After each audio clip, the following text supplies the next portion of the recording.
Hello again, ganda kachika life! Kumusta po kayo mga kachika?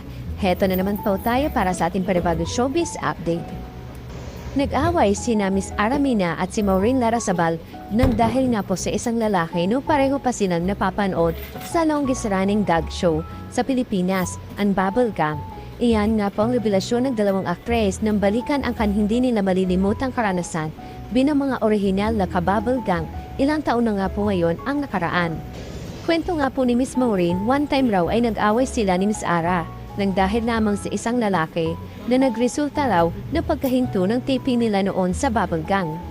There was a time na pag-usapan din namin natin itong kaming dalawa, nag-away kami. Simulang pagbabahagi nga po ito ni Miss Maureen sa guesting nila ni Miss Ara sa Fast Talk with Boy Abunda. Noong nga po nagdaang Biyernes, October 17, 2025. Sad nga po ni Miss Maureen, gumawa raw ng issue ang kanyang ex-boyfriend kaya nagkaroon sila ng hindi pagkakaintindihan ni Miss Ara. Kasunod nga nito ay nagdesisyon ng production ng Bubblegum na itigil nga po muna ang taping. Kinausap nga po ng management ang dalawang aktres para ayusin kung anuman ang kanilang issue. Umalis muna sa loob ng tent ang mga kasamahan nila sa show para makapag-usap sila ng masinsinan. Pagkatapos naman daw nila makapagpaliwanagan ay naayos din ang problema. Sundot nga pong tanong ni Mr. Tito Boy sa dalawang aktres kung niligawan silang pareho ng guy. Sagot nga po ni Miss Maureen, yes, parang ganon. Pero iba raw kasing balita ang nakarating sa kanya tungkol sa lalaki. Sabi niya, parang wala na. Ang lalaki po kasi handat makakalusot, hirit naman po ni Miss Maureen. Samantala, pareho namang nagpasalamat sina Miss Maureen at Miss Ara sa Bubblegum dahil malaki raw ang nagawa nito sa kanilang showbiz career. Kasi nga, ang maganda sa Bubblegum, kami, sina Mr. Michael V, Ogie Alcacid, lahat, all the girls, parang isang pamilya kami. Kapag kunwari may umiyak sa amin na heartbroken, damay lahat, para nagkukonsol lahat, yung nandadamayan ka talaga. Sabi nga po ni Miss Ara Nina. Muli mapapanood nga po sina Miss Maureen at Miss Ara sa Bubblegum sa 2-part nga po ng 30th anniversary ng Bubblegum sa darating nga po na October 19 at 26. Samantala hanggang ngayon nga po ay tumatanaw pa rin po ng utang na loob ang award-winning actor na si Mr. Jericho Rosales sa longest running noontime show nga po sa mundo na Itbulaga. Kwento nga po ng kapamilya star sa noontime show raw, talaga ni na Tito Big Joey ay nag-start ang kanyang showbiz career na siyang nagbukas na maraming oportunidad para marating niya ang kinalalagyan niya ngayon. Matatanda nga po 60 years old pa lamang siya noong sumali at manalo nga po sa Mr. Pogi segment ng Itbulaga, and until now, naalala pa rin nga po ni Mr. Jericho ang kanyang winning moments na sa programa. Sa panayam nga rin po ng Fast Talk with Boy Abunda kay Mr. Jericho, nagpasalamat siya sa mga host at staff ng Itbulaga sa naging tagumpay niya sa pagtulong sa kanya noong nagsisimula pa lamang po ito sa showbiz. Grateful po sa lahat ng mga taga-Itbulaga noong time na yon na nag-coach sa akin, and I would just like to give my 60-year-old self a tap on the shoulder for braving that Mr. Pogi. I owe everything to that. Pahayag nga po ito ni Mr. Jericho. Natanong siya ng King of Talk na si Mr. Boy Abunda nung gaano kalaki doon sa 16 years old boy who was dancing, running on the Itbulaga stage is still there.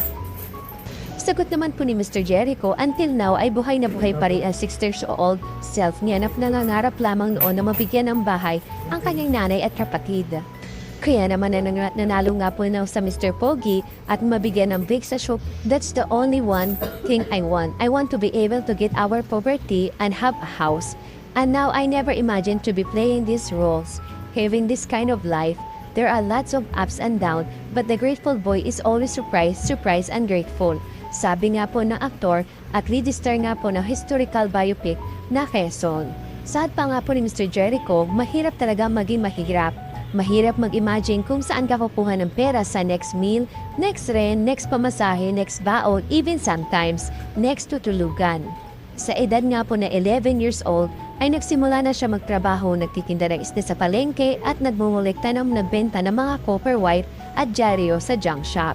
Pero hindi raw ito naging hadlang para siya magsumikap na tuparin ang kanyang mga pangarap. Samantala, magbibigay naman po tayo ngayon sa update natin kay Miss Kim Chiu.